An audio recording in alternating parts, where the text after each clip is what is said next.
नमस्कार। आज का हमारा टॉपिक है फैमिली इनकम, पारिवारिक आय। मानव जीवन में धन का बहुत महत्वपूर्ण स्थान है। धन के अभाव में व्यक्ति को जीवन में बेहद कष्ट, दयनीय या तनावग्रस्त स्थिति से गुजरना पड़ता है।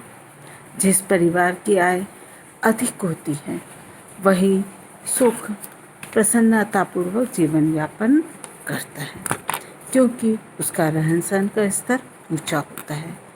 परिवार की आवश्यकताओं की पूर्ति के लिए आर्थिक क्रियाएं करनी पड़ती है ताकि उसे क्या हो सके, पैसा या धन प्राप्त हो सके, अर्थोपार्जन हो सके। आय को विवेकपूर्ण तरीके से सोच समझकर अगर व्यय करते हैं तो हमारी आवश्यकताएं अधिक पूरी होती हैं। इसके लिए गृहिणी को क्या होना चाहिए, धन प्रबंध करते आना चाहिए, अर्थात मनी मैनेजमेंट उसको बहुत अच्छे से आना चाहिए। एक कुशल गृहिणी अपने आय के अनुसार व्यय करती है, साथ ही परिवार के सदस्यों को अधिक व उत्तम श्रेणी की सुविधाएं भी उपलब्ध कराती है, जिससे परिवार का रहन सहन का स्तर क्या होता है, ऊंचा होता है। अब हम आते हैं कि आखिर आय है क्या। तो अर्थशास्त्र ने कहा है आय एक निश्चित अवधि में अर्जित की गई धनराशि है जो आर्थिक प्रयत्नों के फलस्वरूप प्राप्त होती है तथा जिसमें अन्य सुविधाएं जैसे निःशुल्क मकान है, मुफ्त चिकित्सा है, मुफ्त शिक्षा है, मनोरंजन है, यात्रा व्यय आदि सम्मिलित होते हैं। तो इसे हम क्या कहेंगे, आय, अर्थात एक निश्चित अवधि में क्या की गई राशि है, अर्जित की गई राशि है। और इसमें क्या होता है, अन्य सुविधाएं भी उपलब्ध होती है जैसे निःशुल्क मकान है, मुफ्त चिकित्सा सुविधाएं आदि भी इसके अंतर्गत आती है। तो ये तो हो गई हमारी आय की एक निश्चित अवधि में अर्जित की गई धनराशि जिसके लिए हमने अर्थोपार्जन किया है या आर्थिक प्रयत्न किया है। दूसरा होता है पारिवारिक आय, जिसको हम पढ़ना चाह रहे हैं, जो हमारा आज का टॉपिक है, आखिर वह क्या है।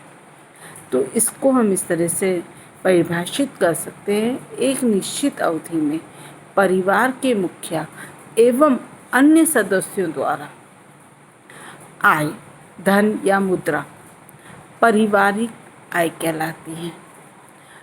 पारिवारिक आय मुद्रा के अतिरिक्त वस्तुओं और सेवाओं के रूप में भी प्राप्त की जा सकती है।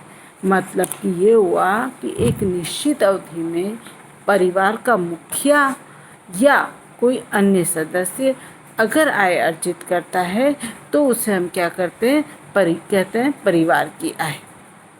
ये मुद्रा के रूप में भी हो सकती है, वस्तुओं के रूप में भी हो सकती है और सेवाओं के रूप में भी हो सकती है।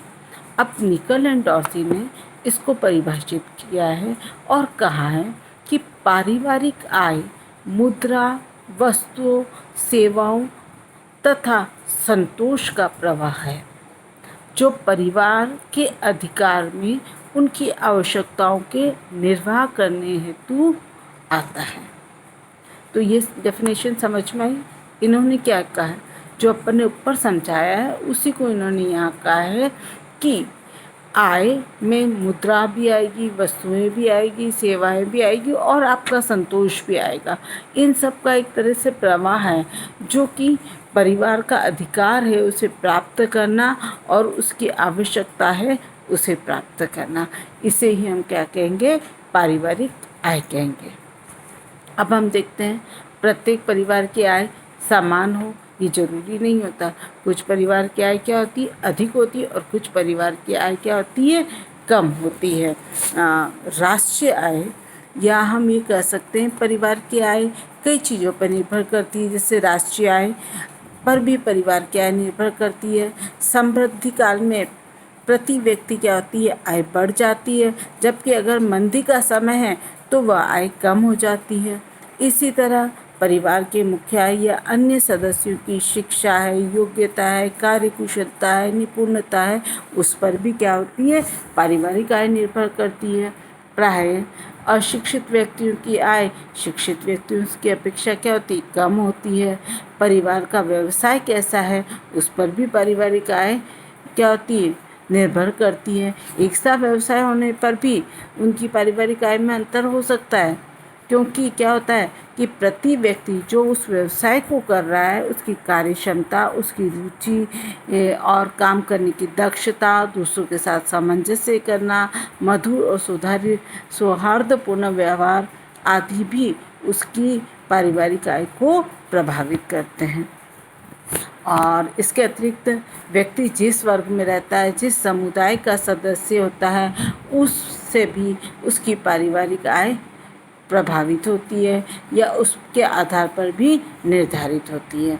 परिवार में आय अर्जन करने वाले सदस्यों की संख्या पर भी परिवार की आय निर्भर करती है।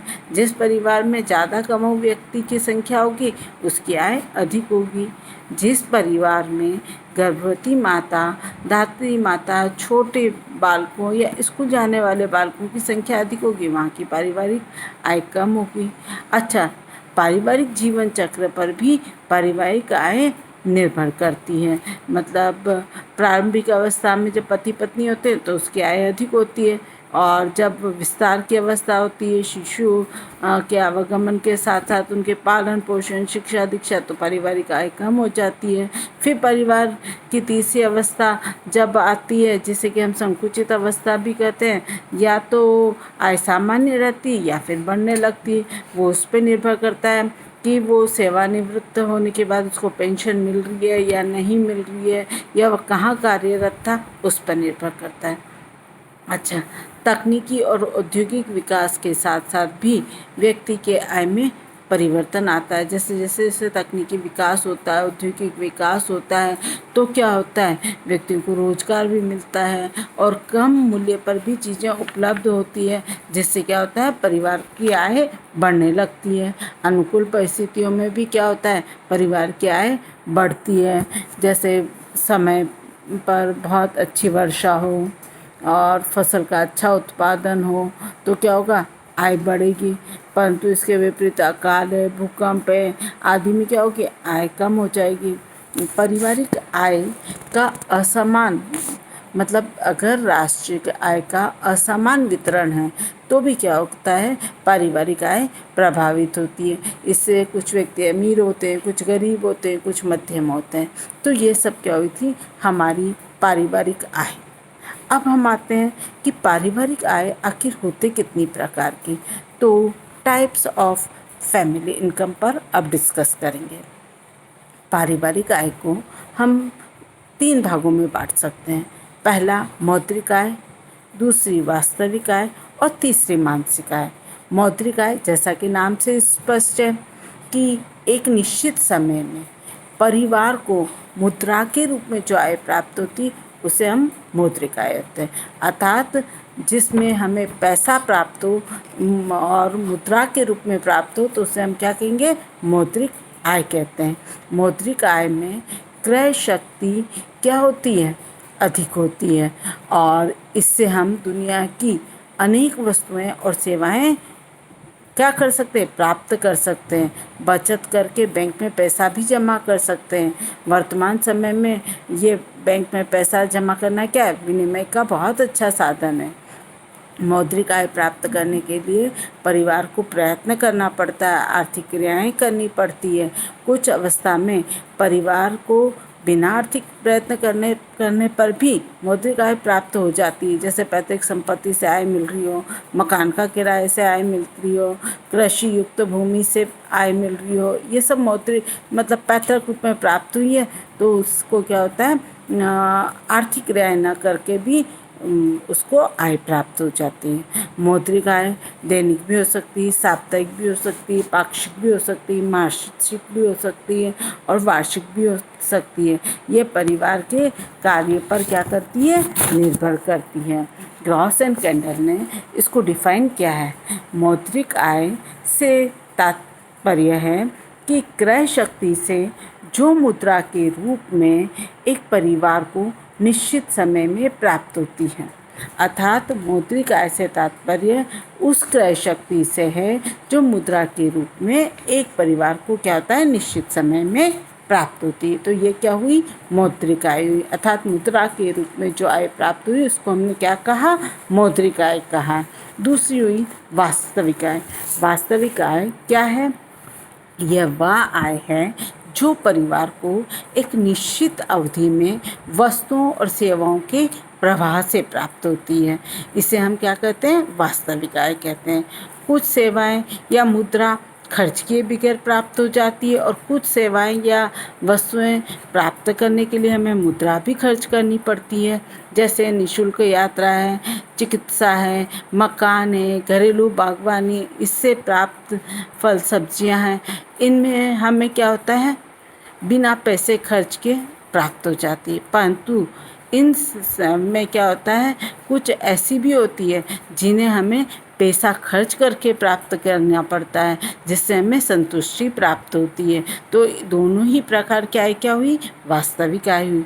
तो हम वास्तविक आय को कैसे डिफाइन कर सकते हैं, वास्तविक आय का मतलब है निःशुल्क सेवाएं या वस्तुएं प्लस मौद्रिक आय खर्च करने से प्राप्त वस्तुएं और सेवाएं, इसे कहते हैं हम वास्तविक आय। क्रॉस एंड कैंडल ने इसे परिभाषित किया और क्या कहा है, वास्तविक आय वस्तुओं और सेवाओं का एक ऐसा प्रवाह है जो एक निश्चित समय में मानवीय आवश्यकताओं और इच्छाओं को संतुष्ट करने के लिए उपलब्ध होती है।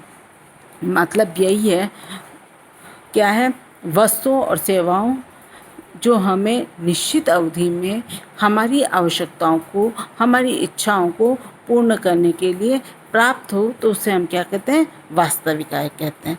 अब हम वास्तविक आय को भी दो भागों में बांट सकते हैं। पहला प्रत्यक्ष आय, इसके अंतर्गत वे वस्तुएं सेवाएं आती है जिनके लिए हमें पैसा नहीं खर्च करना पड़ता है, तो इसे हम प्रत्यक्ष आय कहते हैं। जैसे हम बहुत अच्छी पोस्ट पे हैं, हम एमएलए हैं, एमपी हैं, आईएएस हैं, तो क्या होता है, हमें निःशुल्क मकान मिलता है, चिकित्सा सुविधाएं मिलती है, टेलीफोन की सुविधाएं मिलती है, ये सभी सुविधाएं हमें निःशुल्क प्राप्त होती है। इसके विपरीत सार्वजनिक सेवाओं का उपयोग करने से जो भी लाभ होते हैं वे भी इसी प्रत्यक्ष आय के अंतर्गत आते हैं। जैसे पुस्तकालय है, पार्क है और पुलिस व्यवस्था है, डाकखाना है, आदि जो सेवाएं हैं वो सभी प्रत्यक्ष आय आती है, प्रत्यक्ष आय में आती, प्रत्यक्ष वास्तविक आय से कह सकते हैं। अप्रत्यक्ष वास्तविक आय किसे कहेंगे, अप्रत्यक्ष वास्तविक आय में वे समस्त वस्तुएं और सेवाएं आती है जिसे प्राप्त करने के लिए हमें क्या करना पड़ता है, पैसा खर्च करना पड़ता है, मुद्रा खर्च करना पड़ता है, और इसे हम मौद्रिक आय के माध्यम से प्राप्त करते हैं। इसे हम कहते हैं अप्रत्यक्ष वास्तविक आय। इसके लिए जैसे हम उदाहरण दे सकते हैं, सस्ते दामों में सुंदर, आकर्षक, खूबसूरत क्या करना, कपड़े खरीदना, सस्ते मूल्य पर पौष्टिक सामग्री पौष्टिक सामग्री प्राप्त करना, ये सब क्या कहलाती हैं, अप्रत्यक्ष वास्तविक आय। ये अप्रत्यक्ष वास्तविक आय जो है, ग्रहण की कुशलता, क्षमता और योग्यता, सूझबूझ, विवेकपूर्णता, उसके निर्णय शक्ति पर, परिवार के सदस्यों के आपसी सहयोग पर और आपसी सहयोग पर आदि पर ये निर्भर करती है। अब तीसरी आय आती है हमारी मानसिक आय। मानसिक आय वह आय होती है जिसमें व्यक्ति ने जो मुद्राएं खर्च की या वस्तुएं या सेवाएं प्राप्त की, उससे उसके मन को कितना संतोष प्राप्त हुआ, उसे हम कहते हैं मानसिक आय। तो वस्तुओं और सेवाओं के उपभोग से जो मन को संतुष्टि और तृप्ति मिलती है, उसे ही हम क्या कहते हैं, मानसिक आय कहते हैं। अर्थात मानसिक आय कोई आय नहीं होती, बल्कि अंतर मन का सुख होता है। विशुद्ध रूप से, या हम यूँ भी कह सकते हैं मानसिक आय जो होती है वह आत्मगत होती है और पारिवारिक परिस्थितियों, व्यक्ति के मानसिक दृष्टिकोण पर निर्भर करती है। समान परिस्थितियों में समान वस्तुओं का उपयोग करने पर भी अलग अलग व्यक्तियों को अलग अलग प्रकार से संतोष प्राप्त होता है, तो उसकी मानसिक आय क्या हुई, अलग अलग होती है। और ग्रासचंद कैंडल ने इसको परिभाषित करते हुए कहा है कि मानसिक आय का तात्पर्य एक निश्चित समय में एक परिवार को मुद्रा या वास्तविक आय के उपभोग से जो संतोष प्राप्त होता है उसे हम मानसिक आय कहते हैं। मानसिक आय व्यक्तिगत होती है, जो व्यक्ति की इच्छा, रुचि, ज्ञान, मूल्यों आदि पर निर्भर करती है। जैसे कि घर में परिवार के सदस्यों ने दाल, चावल, रोटी, सब्जी आदि, घर के परिवार के सदस्यों को अगर गृहिणी ने दाल, चावल, रोटी, सब्जी आदि उपलब्ध कराई, परंतु कुछ को तो बहुत पसंद आई और कुछ को नहीं पसंद आई, तो जिसको पसंद आई उसको क्या हुआ, मानसिक संतोष प्राप्त हुआ, और जिसको नहीं पसंद आई उसको क्या हुआ, मानसिक संतुष्टि प्राप्त नहीं हुई। अर्थात ये आय व्यक्ति विशेष पर भी निर्भर करती है। मौद्रिक आय परिवार के अर्थोपार्जन की क्षमता पर निर्भर करती है। वास्तविक आय किस पर निर्भर करती है? वास्तविक आय दिन प्रतिदिन के आयोजन पर, कुशलता पे, निपुणता पर और विवेकपूर्ण निर्णय पर निर्भर करती है। इसी प्रकार इन सब कार्यों से जो हमें संतुष्टि प्राप्त होती है उस पर मानसिक आय निर्भर करती है।